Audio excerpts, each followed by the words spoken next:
différence entre un dev pro et un dev débutant, c'est que je viens de finir ma feature, ça fonctionne. Là, le dev junior s'arrête et se dit ok, mon ticket fonctionne. Moi, je trouve que les perfs, elles sont éclatées au sol et du coup, je vais faire en sorte de réparer ça de suite.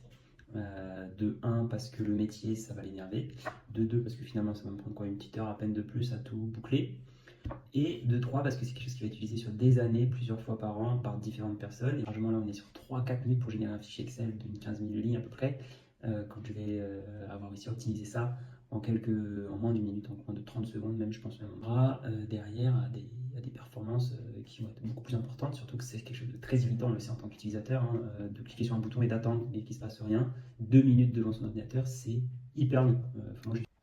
Et ça y est, du coup, on se retrouve. Là, je viens de terminer mon process, mon code. Donc, en fait, tout simplement, encore une fois, on est sorti de l'ORM, hein, et puis on est venu avec une requête SQL beaucoup plus optimisée pour venir gagner du temps.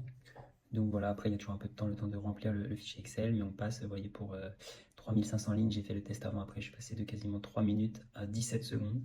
Et sur les plus de 16 000 lignes, donc là il faut se dire qu'il y a aussi beaucoup de colonnes, hein, on est passé d'un timeout de plus de 10 minutes, je crois, à 1 minute pour tout générer. C'est un peu long déjà, mais en fait il y a 16 000 lignes avec beaucoup d'informations, on doit aller chercher dans plusieurs tables.